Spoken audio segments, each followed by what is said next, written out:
Hello everyone, unit tutorial में आपका स्वागत है। इनके सब 10th एंड 12th के बच्चे हैं तो आपको पता है कि आपके एग्जाम के लिए हार्डली 2 से 3 महीने बाकी है। अब 2 से 3 महीने बाकी है तो बच्चे लोग को बहुत सारे टेंशन आ रहे हैं, बच्चे बहुत ही पैनिक होते हैं बहुत सी चीज़ों को लेके।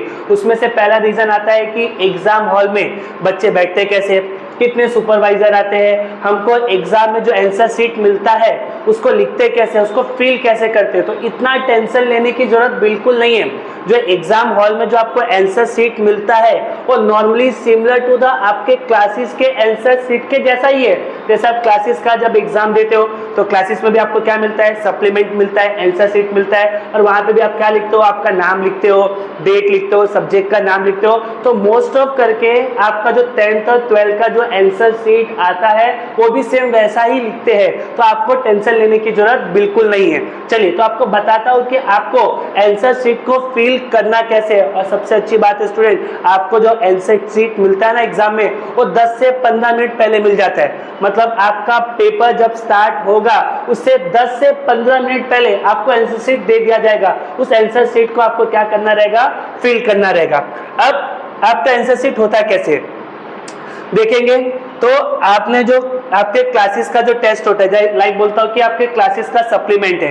अब क्लासेस के सप्लीमेंट्स में क्या क्या डिटेल्स आप फिल करते हो, तो बोलोगे कि सर हम क्लासेस के जो सप्लीमेंट्स है ना उसमें जो डिटेल्स फिल करते हैं उसके अंदर क्या क्या आएगा, आपका नाम आएगा, और क्या आएगा, आपका रोल नंबर है, देन आपका स्टैंडर्ड है, सब्जेक्ट एंड डेट है। ये आपका क्लासेस का सप्लीमेंट है, राइट। और नीचे ये बेसिक है, जो आपका एग्जामिनर रहेगा उसकी साइन रहेगी और जो आपका सुपरवाइजर रहेगा उसकी साइन रहेगी। मतलब आप मुझे बताइए, जब एग्जाम का टेस्ट देने जाते हो तो इस सप्लीमेंट को फिल करने में डर लगता है क्या? नहीं ना, लिख के आते हैं ना उसको। और सेम ऐसे ही आपको 10th और 12th का भी फिल करके आना है, इसमें डरने की जरूरत बिल्कुल नहीं है। बोलोगे सर क्या लिखना रहता है, देख लो सेम एज इट इज, ऐसे ही आपका 10th एंड 12th का सप्लीमेंट आता है, right. It means answer sheet. अब इसमें लिखना क्या है, सबसे पहले आपका सेंटर नेम।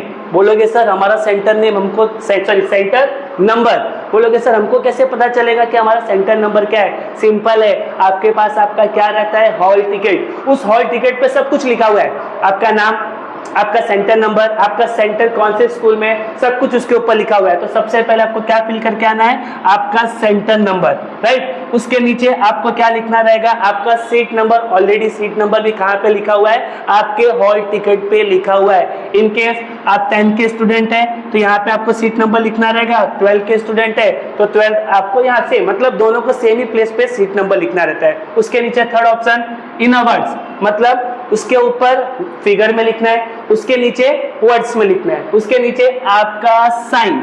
आपको क्या करना है, आपका साइन करना है। लेकिन स्टूडेंट कौन सी साइन करनी है, जो साइन आपने हॉल टिकट पे किया था same as it is sign आपको यहाँ पे करना रहेगा। उसके नीचे जो आपका जो सुपरवाइजर है, जो आपके क्लास में जो ड्यूटी कर रहा है उसकी साइन आ जाएगी, ठीक है। और आगे बढ़ते, उसके बाद आपका पेपर कोड है, यहाँ पे पेपर कोड लिखने की जरूरत नहीं है। देन सब्जेक्ट, सपोज आपका सब्जेक्ट आज पेपर कौन सा, लाइक मैं बोलूँ कि आपका पेपर आज है मैथ्स, तो आपको यहाँ पे क्या लिखना रहेगा, मैथ्स लिखना रहेगा, राइट। पेपर नंबर इनकेस पता है तो पेपर नंबर लिखिए, नहीं पता है तो उसको डैश कर दीजिएगा।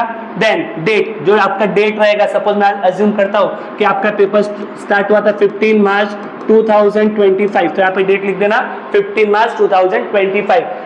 लैंग्वेज ऑफ आंसर, हमेशा आपका आंसर किस में जाने वाला है, इंग्लिश में ही जाने वाला है। इट मीन्स आपका हिंदी का पेपर हो, मराठी का पेपर हो, कोई भी सब्जेक्ट का पेपर और आप इंग्लिश मीडियम से हो तो आपको वहां पे क्या लिखना रहेगा, इंग्लिश लिखना रहेगा। उसके नीचे क्या दिया हुआ है, द सप्लीमेंट अटैच। सपोज आपने सप्लीमेंट नहीं लिया सो यहाँ पे क्या कर देना, डैश। सो 1 प्लस डैश आपका आंसर क्या आएगा, 0 1। लेकिन आपने सप्लीमेंट लिया है तो आपको सप्लीमेंट में क्या करना रहेगा, सपोज आपने 2 सप्लीमेंट लिया है तो यहाँ पे लिख देना 0 2, और यहाँ पे टोटल में कितना आ जाएगा, 3 आ जाएगा। तो इतना ही आपको फिल करना है। तो बोलोगे सर इसके नीचे का ये वाला पार्ट और ये वाला पार्ट, ये किसके लिए, ये आपके लिए नहीं है, एक इसके लिए जो पेपर चेक करेगा। आपका पेपर कंप्लीट होने के बाद जो पेपर चेक करते हैं ये उनका काम है, इंटरनल एक्सटर्नल मॉडरेटर, उनका काम है, राइट। आपको बस इतना ही फिल करना है। और मुझे बताइए, जितना मैंने आपको बताया ये नॉर्मल था ना, इसमें कुछ डरने वाली बात है क्या? सिंपल था, क्या था, seat number, centre number, words, subject, date. So आप इजिली बोर्ड का जो सप्लीमेंट रहता है वो आप आराम से फिल कर सकते हैं, इसमें आपको पैनिक लेने की जरूरत बिल्कुल नहीं है। सो आज के लेक्चर में बस इतना ही, नेक्स्ट वीडियो लेक्चर में मिलेंगे, तब तक के लिए बाय।